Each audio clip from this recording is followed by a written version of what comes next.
Hello everybody, it's world-renowned movie critic Quaco Taco here, and I'm back again with another pair of movies, so let's get straight to it.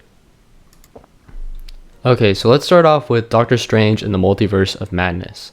I think I got that title correct. It's really long and sometimes I mess it up, so let's hope I did. So the movie was just okay.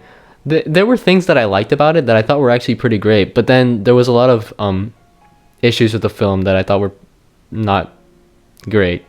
So let's just get the pros out of the way first. I feel like the scenes that feel the most Sam Raimi are definitely the best scenes of the movie. So for those who don't know, Sam Raimi apparently directed this movie. I say apparently because it's really weird. They're like the scenes that feel like they were directed by him are definitely the best of the whole movie. But like there's a lot of parts of this movie that don't feel like he directed it, and it's just a bunch of generic like Marvel stuff. And it just makes me wonder, like, did like the Disney producers just like take power away from him or something? Like it really annoys me, but sorry, I'm getting distracted. Pros. But yeah, the Sam Raimi scenes definitely feel the best. They're definitely the most creative parts of the movie. And those are the parts you're definitely like coming to see the movie for. Those are great. And also you're coming to see the movie for the cool action, because there's a lot of cool action scenes, and this kind of ties in with the Sam Raimi scenes a lot. But there's a lot of cool actions, and also like the movie like really pushes the boundaries of like a PG-13 movie, because there's like a lot of like almost gory parts in the movie where like there's like a scene, I won't get into spoilers, but there's like a scene where like someone's head basically explodes, or like someone gets cut in half, and like it makes me like wish the movie was like rated R, because if the movie was rated R, they could have really gone further with this, but they kind of had to like censor themselves because, you know, it's a PG-13 movie and they have to sell to more people. But yeah, those are definitely the greatest parts of the movie. The Sam Raimi scenes, and the action was really cool too. But when it comes to cons, the writing is really where it comes short. The dialogue in this movie, a lot of the dialogue in this movie really isn't that great. And the characters too, like the girl in this movie, America Chavez, I believe that's her name. She is so annoying. Like her character like tries to be like really funny and sarcastic, but she just comes off as like a jerk, and she's really like unlikable. And I never laughed at a single joke from her. Also, speaking of jokes, the movie really isn't that funny for a Marvel movie. Like usually like in the good Marvel films, I usually like chuckle a few times because there's some good jokes, but I don't think like this movie really wasn't that funny at all. Like when I was in the theater with my friends watching this, like literally the entire theater was just silent. Like nobody laughed at a single joke in the movie. Like this is probably like the least funniest Marvel movie I've seen in a while. And this isn't really a massive issue, but cuz like most of the special effects and most of the CGI and stuff was pretty good in my opinion. I think they did a good job. But there was like one scene where like you could easily tell it was just green screen and it did not look that great. It was like towards the beginning of the movie. I won't describe it too much because it would kind of get into spoilers, but yeah, not that great. So overall, the movie was okay. It might have sounded like I didn't like the movie because of how negatively I talked about it, but there are things I like about it, and I do think for the action and the cool Sam Raimi stuff alone, you'd probably want to see this movie. But yeah, just okay. Now let's get to El Camino.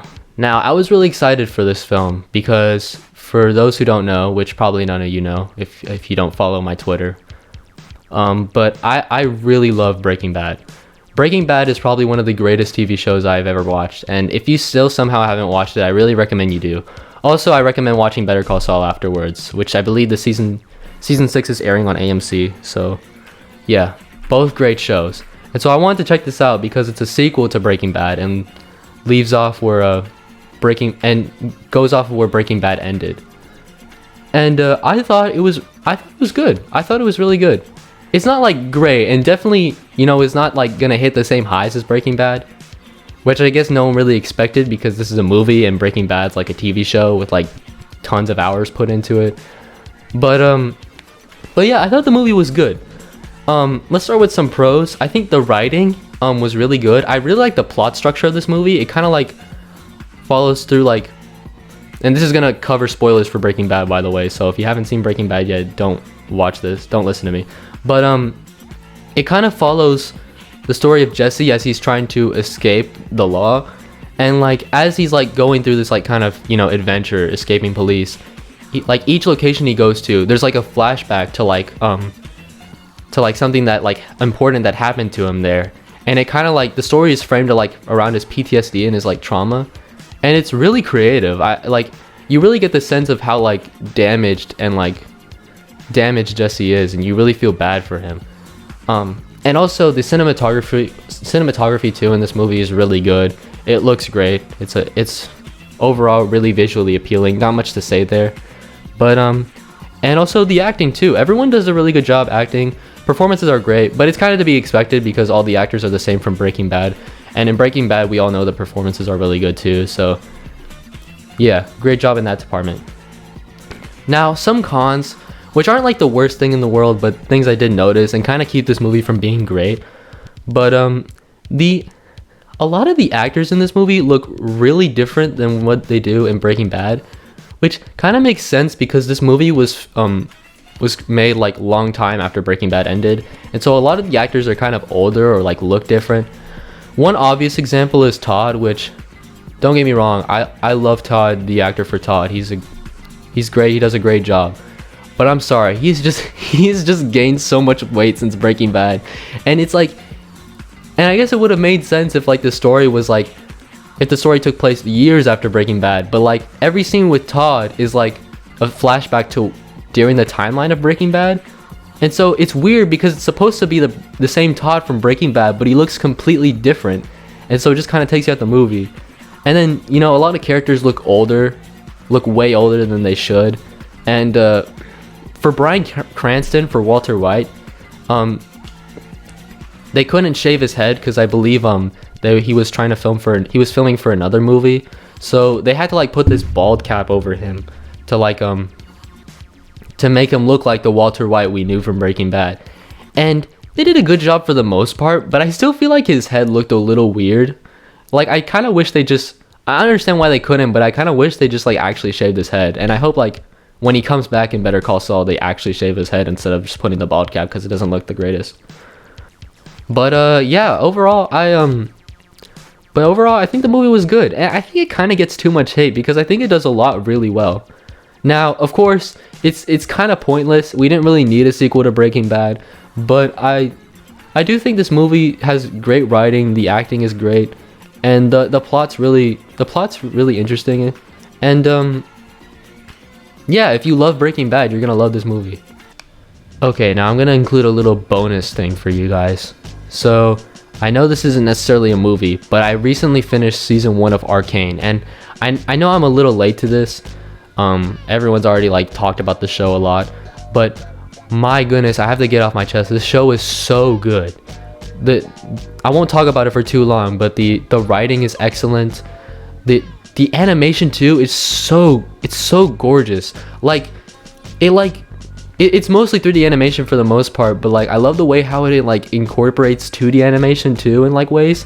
Like a lot of like whenever they have smoke effects, it's like drawn like 2D animated, and it looks so good. It looks amazing. And the plot is so engaging, and the characters are so lovable. And the movie might turn the show might turn some people off at first because they think they like would need to play League of Legends to watch the show. But let me just get that out of the way. You do not need to play League of Legends at all. Like, I don't play League of Legends. I think the game is so boring, but this show is so good. Like, Riot Games might make terrible video games, but they know how to make some good lore. And people talk about how like League of Legends has some really good lore, and honestly, I can see it in this show. Like, this show is so entertaining. It's so good. And I'm pretty sure there's going to be another season, so I'm really excited for that. But yeah, don't really have a lot of cons, to be honest. Great show, highly recommended if you haven't watched it yet. Super good. So yeah, that was my little quick review plus show review, and I hope you guys enjoyed that. I'm probably gonna be in Europe when this uploads, so I'm gonna be enjoying my little vacation, and I hope you guys have a good summer break too. I'm probably gonna get more uploads during the summer, so yeah, see you guys.